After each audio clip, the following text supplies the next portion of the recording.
आज दोस्तों हम पढ़ने वाले हैं रक्त संबंध। क्या पढ़ने वाले हैं? रक्त संबंध। आप सभी को रक्त संबंध के बारे में तो पता ही होगा कि रक्त संबंध क्या होता है। रक्त संबंध होता है खून का रिश्ता।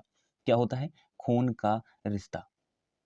मान लीजिए जो हमारे परिवार में हमारे माता-पिता या फिर हमारी बहन या फिर हमारे भाई या फिर हमारे दादा या चाचा या नानी या नाना या ताऊ या फिर हम कह सकते हैं किसी से संबंधित होता है, उसे हम कहते हैं रक्त संबंध। अब आपको पता होगा कि रक्त संबंध जो है वो रीजनिंग के अंतर्गत आता है। किसके आता है? रीजनिंग के अंतर्गत। अब रीजनिंग आपको पता होनी चाहिए कि हर चीज़ में पूछ 10+2 है, एसएससी-जीडी है, यूपी पुलिस है, सीजीएल है, सीएचएसएल है, एमटीएस है या फिर आप कह सकते हैं यूपी से या फिर राज्य से। गवर्न कोई भी गवर्नमेंटेड जॉब से अप्लाई करते हो तो उसमें रीजनिंग पूछी जाती है और एक क्वेश्चन बनता है रक्त संबंध से। अब रक्त संबंध के बारे में मैं आपको इस तरह से आज बताऊँगा कि दोबारा आपको रक्त संबंध पढ़ना नहीं पड़ेगा। तो वीडियो को एंड तक ज़रूर देखिए। स्टार्ट करते हैं। अब रक्त संबंध का तात्पर्य ऐसे संबंध से है जो 2 या 2 से अधिक लोगों के बीच 2 या 2 से अधिक मान लीजिए आप हो, मैं हूँ, मेरा परिवार है, पापा हैं, मम्मी है, दीदी है, इनसे सबसे क्या है? रक्त संबंध है, खून का रिश्ता है, ठीक है?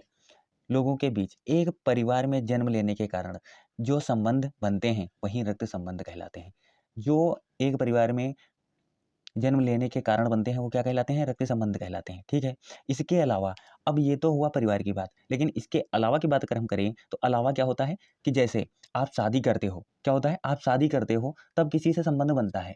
क्या होता है? मान लीजिए आप 2 परिवार हैं, आपका परिवार अलग है, आप लड़की देखने गए या लड़का देखने गए, वहाँ पर आपकी शादी हो जाती है, तो भी आपके क्या हो जाते हैं? रिश्तेदार हो जाते हैं, उनसे कोई ना कोई रिलेशन बन जाता है। वैसे वो अनजान होते हैं लेकिन शादी होने के बाद एक लड़की होती है वो आपकी पत्नी हो जाती है और उसके बच्चे आपके लड़के हो जाते हैं और उसके जो पापा हैं आपके ससुर हो जाते हैं, सास हो जाती हैं, साली हो जाती हैं, साले हो जाते हैं, सरहज हो जाती हैं, ऐसे-ऐसे रिश्ते वहाँ पर उभर आते हैं। लेकिन इससे पहले क्या होता है? कुछ नहीं होता है, 0 बटा लुल होता है। आई बात समझ में? अगर इतना आप समझ चुके हो, तो ये होता है एक तो होता है अपने परिवार के कारण और एक होता है दूसरों के परिवार के कारण। दूसरों के परिवार के सदस्यों के बीच बने मेल को संबंध या विवाह के उपरांत बनते हैं, वही रिश्ते रक्त संबंध कहलाते हैं। ठीक है? अब चलते हैं इन पे संबंध आप समझोगे कैसे? रक्त संबंध में क्या होता है, कुछ लड़के होते हैं, कुछ लड़कियाँ होती हैं, लेकिन लड़के को क्या दर्शाया जाता है, लड़कियों को क्या दर्शाया जाता है, ये मैं आपको बताऊँगा। तो वीडियो को अंत तक ज़रूर देखिए। देखिए, क्या होता है कि पीढ़ी दर पीढ़ी हमारी क्या चलती रहती हैं शाखाएँ। पीढ़ी दर पीढ़ी हमारी शाखाएँ चलती रहती हैं। पहले अब मान लीजिए इस समय हम आज की बात करते हैं तो स्वयं में कौन आता है?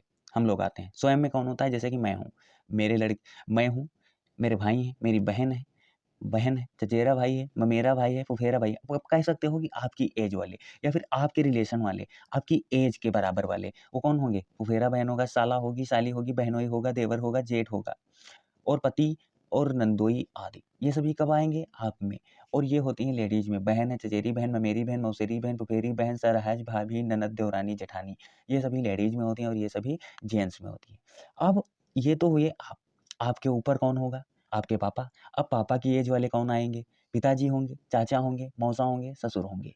और लेडीज़ में माँ होंगी, जैसे माँ है, माँ की एज वाले कौन हैं? चाची हैं, मौसी हैं, मामी हैं और सास हैं और बुआ हैं। ये सभी कौन होती हैं? ये होते हैं सभी माँ की रि बोले तो माँ की एज वाले और ये सभी पापा के। तो पापा और माँ की एज वाले बराबर में होंगे, ठीक है? ये क्या होती है? पहली पीढ़ी होती है हमारे ऊपर। अब हमारे ऊपर पहली पीढ़ी हो गई पिताजी वाली। अब दूसरी पीढ़ी पिताजी के पिताजी होंगे, यानी कि हमारे दादाजी। हमारे दादाजी होंगे, हमारे नाना जी होंगे या फिर नाना-दादा ससुर होंगे, ठीक है? उसी प्रकार दादी होंगी, नानी होंगी, दादा-नानी ससुर होंगी, सास होंगी। और उसके बाद होते हैं पिताजी के पिताजी, पिताजी के पिताजी होंगे फिर। अब तीसरी पीढ़ी में कौन आता है? परदादा। परदादा होंगे, परनाना होंगे, परदादा-नाना और परदादा, ये सभी ससुर भी। क्या होता है ना कि जैसे आप लंबे रिश्ते में निकल जाओ फिर क्या होता है वहाँ हमारे आपके कौन है तो कहीं पर परदादा, परनाना ससुर हैं, परनाना ससुर या फिर परदादी नानी सास, परदादा नानी सास, होता है ना? इसी प्रकार से लंबे रिश्ते में। अब ये तो हुई बीच की और ऊपर की बातें। अब आते हैं नीचे। अगर हम नीचे की बात करें, तो नीचे में क्या होता है जैसे आज की पीढ़ी में हम लोग जी रहे हैं जो हमारी जनरेशन है। अब इसके आगे हम लोगों की जनरेशन होगी तो कौन होंगे? हमारे जो बच्चे होंगे हमसे छोटे होंगे। ज़ाहिर-सी बात है कि हमसे नीचे होंगे। कहाँ होंगे? हमसे नीचे होंगे। अब नीचे में जैसे कि ये देख लिए एक नीचे की पीढ़ी। ये है एक नीचे की पीढ़ी तो नीचे में कौन आता है? पुत्र, भतीजा, भांजा और दामाद। ये सभी क्या हैं? ये मेल में है। अब फीमेल की बात करें तो फीमेल में इतने लोग आते हैं पुत्री, भतीजी, भांजी, पुत्रवधू। अब ये पुत्रवधू एक शब्द आता है, पुत्रवधू किसको कहते हैं अगर नहीं पता है तो आप जान लीजिए। पुत्रवधू पुत्र की जो पत्नी होती है उसे पुत्रवधू कहते हैं। आई बात समझ में? अब हमारे नीचे जैसे हमारे ऊपर आए थे एक पापा और पापा के पापा, उसी प्रकार से होंगे हमारे बच्चे और हमारे बच्चों के बच्चे। तो वो हमारे क्या होंगे, जैसे जब कभी हमारे बच्चे होंगे, उनके जब बच्चे होंगे तो वो हमारे क्या होंगे, वो हमारे पोता होंगे, पोती होंगे, नाती होंगे, नातिन होंगे। उसी प्रकार से उसमें जितने भी बच्चे या फिर बच्चियाँ आएँगी, वो सभी किसमें आएँगी, हमारे लड़कों के लड़कों में। ठीक है? अब उसके बाद अगर आती है 3 पीढ़ी, नंबर 3 पीढ़ी में कौन आएगा, परपोता है, परपोती है, पर नातिन है, पर ये सभी करके आएँगे यहाँ पर। ठीक है? आई बात समझ में? इतना कन्फर्म है? अगर कन्फर्म है तो लाइक कीजिए। फिर आगे बढ़ते हैं। कुछ मुख्य चीज़ें हैं जो इन्हें पहचान, कुछ मुख्य तथ्य हैं जो मैंने लिखे हैं, इम्पोर्टेंट हैं। वेरी, वेरी मोस्ट इम्पोर्टेंट है। अगर ये चीज़ें नहीं पता हैं तो आपको रक्त संबंध लगाना थोड़ा मुश्किल हो सकता है। देखिए, क्या होता है, ये लिखा हुआ है भाई और ये प्लस। अब ये कहोगे कि गुरुजी ये जो प्लस बना हुआ है ये तो हमारी समझ में नहीं आया। भैया होता क्या है कि भाई का मतलब होता है लड़का, लड़का होता है। अब लड़के के लिए क्या होता है, प्लस। और अगर बहन है तो बहन क्या है, लड़की है। क्या है, गर्ल, लड़की है, और लड़की के लिए क्या होता है भैया, माइनस का सिंबल होता है। अगर कहीं पे लिखा हुआ है कि ए बी की बहन है, ए बी की बहन है, तो बी की बहन कौन है, ए। तो अब कैसे पहचानोगे, अब कोई पूछ ले कि इसमें बहन कौन है तो कहोगे ए। अगर लिखा ना हो, यहाँ पर खाली माइनस बना दिया जाए तो कोई कह देगा कि ये जो है ये लड़की है। और ये क्या है, इसका जेंडर क्लियर नहीं है, तो या तो ये लड़का भी हो सकता है और लड़की भी हो सकती है, कुछ भी हो सकता है। उसी प्रकार से लिखा हुआ है कि मेल के लिए बोले तो जेंट्स के लिए प्लस का सिंबल यूज होता है, और लड़कियों के लिए या फिर महिलाओं के लिए माइनस का सिंबल यूज होता है। अब बात आती है पति पत्नी। अब पति पत्नी के लिए ये वाला सिंबल यूज किया जाता है। आई बात समझ में? अब इसके उदाहरण दिए गए हैं, इनको ध्यान से पढ़िएगा। देखिए, ए और बी भाई हैं। ए और बी, देखिए ए और बी ये दोनों लिखा है, ये दोनों क्या है, भाई हैं। अब कन्फर्म पता है कि ये भाई हैं, तो यानी कि ये भी प्लस होगा और ये भी प्लस होगा। अब यहाँ पे आप ऐसे लिख दीजिए। अब किसी से पूछ लीजिए जो इसने रीजनिंग पढ़ रखी है, वो बताएगा कि ये भी लड़का है और ये भी लड़का है। अब इसी प्रकार से अगर जो यहाँ पर पूछ दिया जाए कि ए बी की बहन है, ठीक है, ए जो है वो बी की क्या है, बहन है, और ए जो बी है वो ए का भाई है। अब ये प्लस माइनस कर दोगे तो ये समझ जाएगा एक लड़का है एक लड़की है, वो भी भाई बहन है। इस प्रकार से भी वो समझ जाएगा।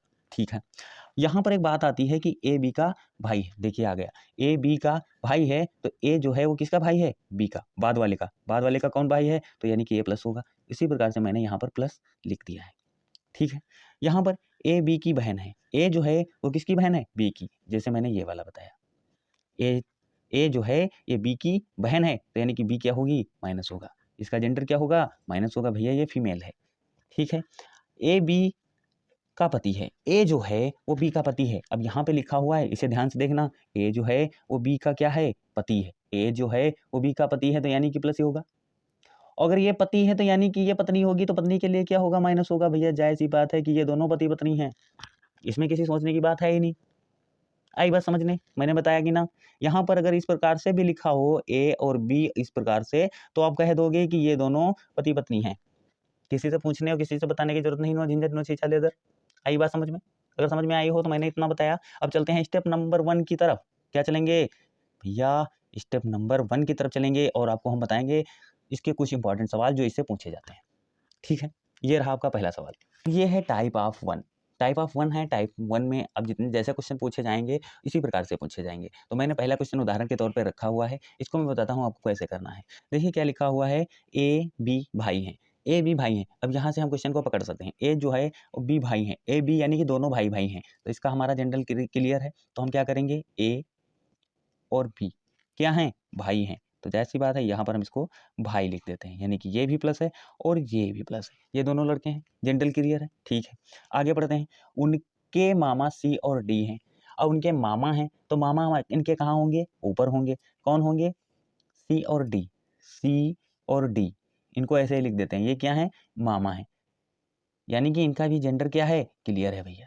मामा है तो भैया मामा कोई लेडीज तो होंगे नहीं, मामा के लिए क्या होगा, प्लस होगा, यानी कि जेंट्स के लिए क्या होगा, प्लस होगा, आदमी के लिए क्या होगा, प्लस होगा। नो प्रॉब्लम, नो झंझट, नो छीछा लेदर, सूखा सूखा। ठीक है, फिर क्या कहता है, ई डी की पत्नी है। अब ई इसमें तो है नहीं कहीं, लेकिन यहाँ पर डी दिया गया है। ई जो है डी की पत्नी है, ई जो है डी की पत्नी है। अब डी की पत्नी कहाँ होगी, तो भैया डी की जो पत्नी होगी वो मैंने आपको बताया पति पत्नी के लिए क्या होता है, इस प्रकार का सिंबल होता है। और यहाँ पर क्या लिखा है, ई लिखा है। ई क्या है, डी की पत्नी है, ये आदमी है, तो ये क्या होगी? ये महिला होगी भैया, ये महिला। तो बात समझ में आई? यहाँ तक समझे? आगे देखते हैं। और एफ की भाभी है, और एफ की भाभी है। एफ की कौन भाभी है? ई। ये क्या है? तो जायज सी बात है, अगर एफ की भाभी है तो हो सकता है कि इसकी भी भाभी हो, क्योंकि भाई ये दोनों भाई भाई हैं, तो इसकी भाभी हो सकती है। लेकिन है इसमें छोटा बड़ा को दिया गया नहीं है, लेकिन एफ की भाभी है तो हो सकता है ये छोटा हो। चलिए आगे देखते हैं। और एफ जी की इकलौती बेटी है। अब जी की इकलौती बेटी है। अच्छा ठीक है, इसको छोड़ देते हैं क्योंकि अभी इसको हम कहाँ रखेंगे। आगे देखते हैं, आगे बढ़ते हैं पूरा सवाल। जी बी की माँ है, जी बी की नानी, सॉरी, जी बी की नानी है। जी जो है वो बी की नानी है, यानी कि ये जो बी है इसकी नानी कौन है? तो जी है। अब जी की नानी के लिए इनकी माँ भी होना अनिवार्य है। ये दो भाई भाई हैं, तो यहाँ से हम एक ऊपर की तरफ एक स्टेज उठा लेते हैं। इनकी कौन है? माँ है। चलिए, ये हो गई इनकी माँ। इनकी माँ पहले हुई, ठीक है। इनकी माँ होंगी और फिर इनकी जब माँ होंगी तभी तो इनकी नानी होंगी, ठीक है। अब ये इनकी माँ हो गई, ये इनकी नानी हो गई, ठीक है। इनकी नानी हो गई। बी की नानी कौन है? जी। ये हो गई जी, ये जी हो गई नानी। एफ का ए से क्या संबंध है? अब एफ जो है वो ए से किस प्रकार संबंधित है? अब एफ कौन है? तो भैया जो एफ हैं तो जाहिर सी बात है कि ये इसी एरिया में आ रहे हैं, और यही लड़के हैं इनके, क्योंकि देख लीजिए ए बी भाई भाई हैं और सी डी मामा है। सी डी जो है इनके मामा है, तो ये इनकी जो क्या है? नानी है। अब ये नानी की क्या है? लड़की है, ठीक है। ई और डी की पत्नी है। एफ की भाभी, एफ जी की इकलौती बेटी है। ये इकलौती बेटी है, यानी कि ये दो लड़के और ये एक इनकी लड़की कौन है? एफ है। यानी कि इनके दो लड़के और एक लड़की है, तो ये जायज सी बात है, ये इनकी भाभी ही होंगी, ठीक है। अब बात पूछा क्या है इसने कि एफ का ए से क्या संबंध है? एफ जो है इसका ए से, तो ये माँ है किसकी? बी की। तो जब बी की माँ है तो ए की माँ होंगी, तो जाहिर सी बात है कि ऑप्शन सी जो है वो करेक्ट हो जाएगा। आई बात समझ में? लाइक करो और आगे बढ़ो। अभी हमने टाइप 1 पढ़ा और टाइप 1 का एक सवाल भी मैंने आपके सामने डिस्कस किया, हो सकता है आपको अच्छा लगा हो। लेकिन अब हम पढ़ेंगे टाइप 2। टाइप 2 में क्या है? वार्तालाप पर आधारित प्रश्न है। वार्तालाप पर आधारित प्रश्न पूछे जाते हैं। कैसे पूछे जाते हैं मैं आपको बताता हूँ। उदाहरण के तौर पर इस प्रकार के प्रश्नों में कोई व्यक्ति किसी अन्य व्यक्ति या किसी तस्वीर को दिखाते हुए व्यक्ति से परिचय का कथन के द्वारा किसी व्यक्ति की तस्वीर दिखाते हुए, मान लीजिए आपसे दूर कोई एक लड़का खड़ा है और आप उसे नहीं जानते, उसके परिवार वालों को जानते हैं और उसका नाम नहीं जानते और उसको कैसे भी कैसे करके उसका रिलेशन पता करना चाहते हैं, तो आप कैसे पूछेंगे? मान लीजिए कि यहाँ पर वो जो लड़का खड़ा है उसके जो पिताजी हैं वो हमारे चाचा के या ताऊ के वहाँ से वहाँ के रिश्तेदार हैं, तो वो लड़का हमारा क्या हुआ? ठीक है? उस प्रकार से। तो अब क्या दिखाते हुए परिचय का कथन के द्वारा उसके साथ संबंधों को घुमा-फिरा कर प्रस्तुत करता है, जिसके आधार पर परीक्षार्थी को किसी व्यक्ति का संबंध दूसरे व्यक्ति के साथ सापेक्ष ज्ञात करना होता है। पता करना होता है कि वह किस प्रकार किससे संबंधित है। अब इसी प्रकार से मैंने कुछ क्वेश्चन लेके आया हूँ। आपको मैं एक क्वेश्चन बताऊँगा उदाहरण के तौर पर और फिर मैं पढ़ाऊँगा आप सभी को टाइप 3। 1 पढ़ाया, 2 बताने वाला हूँ और 3 पढ़ाऊँगा अगली वीडियो में। क्योंकि आज जो क्वेश्चन बताया हूँ बहुत इंपॉर्टेंट है भाई, कसम से अगर जो आपने मन से पढ़ा होगा तो आपको ये मैं बता दूँ कि ये कभी नहीं फँसने वाला जो आप रक्त संबंध कभी फँसे। इसके लिए पहला क्वेश्चन, टाइप 2 का पहला क्वेश्चन है, पालने में एक बच्ची की ओर इशारा करते हुए, पालने में एक बच्ची की ओर इशारा करते हुए, देखिए अभी आप इस सवाल को नहीं लिख सकते। श्रीपद ने कहा, अब एक नाम आ गया श्रीपद, तो यहाँ पर हम लिख लेते हैं सबसे पहले श्रीपद की कहानी। अब श्रीपद कौन है? बोले तो मैं, अब श्रीपद मैं बन जाता हूँ यहाँ पर, मैं भैया श्रीपद, ठीक है। मैंने कहा श्रीपद की वो है, एक लड़की की ओर इशारा करते श्रीपद ने, यानी कि मैंने कहा कि वह मेरे पिता की माँ, वह मेरे पिता यानी कि मेरे पापा कहाँ पर होंगे भैया? हमसे ऊँचे होंगे, तो यहाँ पर कौन होगा? मेरे पिता, हमारे पापा होंगे यहाँ पर, की माँ। अब हमारे पिता हैं ये, और इनके अगर पिता होंगे तो कहाँ होंगे भैया? तो यहाँ पर होंगे। यानी कि बात किसकी आई है? इनकी माँ की। अब इनकी माँ की बात आई है तो ये होंगी इनकी माँ, यानी कि हमारे पापा की माँ, यानी हमारी दादी की इकलौती बेटी। अब ये इनकी इकलौती बेटी, यानी कि ये इनके बेटा हैं। ये इनके बेटा हैं तो इनकी एक बेटी होगी। इनकी एक बेटी होगी। इनकी एक बेटी यानी कि हमारे पापा की, हमारी दादी की एक लड़की होगी, यानी कि हमारे पापा की बहन होगी। हमारे पापा की बहन होगी, यहाँ पर ये होंगी। ठीक है? तो अब ये पूछ रहा है, क्या कहा? माँ की इकलौती बेटी की बेटी है। इकलौती बेटी की बेटी है। अब इनकी बेटी है, यानी कि हमारे पापा की बहन की बेटी है। ठीक है? जो पालने में झूल रही थी, जिसके बारे में हम लोग बात कर रहे थे, श्रीपत जिसके बारे में बात कर रहे थे। तो बताइए उस बच्ची का माँ, बच्ची की माँ का श्रीपद से क्या संबंध है? वो जो बच्ची थी उसकी माँ बोले तो ये इसकी माँ ही तो है। तो हमसे क्या संबंध है? अब भाई ये हमारे पापा हैं और ये पापा की बहन है। अब जब पापा की बहन बोले तो क्या होंगी? हमारी बुआ होंगी। जाहिर सी बात है। और हमारा ऑप्शन भी मैच कर रहा है तो हम कह सकते हैं D will be the right answer. किसी की हिम्मत है तो गलत करके दिखाए। 100% सही है। आप इसी प्रकार से, लेकिन मैंने आपको बताने के लिए इतना टाइम लगाया, इतना टाइम नहीं लगता है ऐसे सवालों के लिए। इतना मैं आपके लिए रक्त संबंध से लेके आया था या फिर ब्लड रिलेशन से लेके आया था। अगर वीडियो अच्छी लगी हो तो लाइक कीजिए और हमारे चैनल को साथ ही सब्सक्राइब कीजिए, अपने दोस्तों के साथ शेयर कीजिए और हमारा सपोर्ट कीजिए।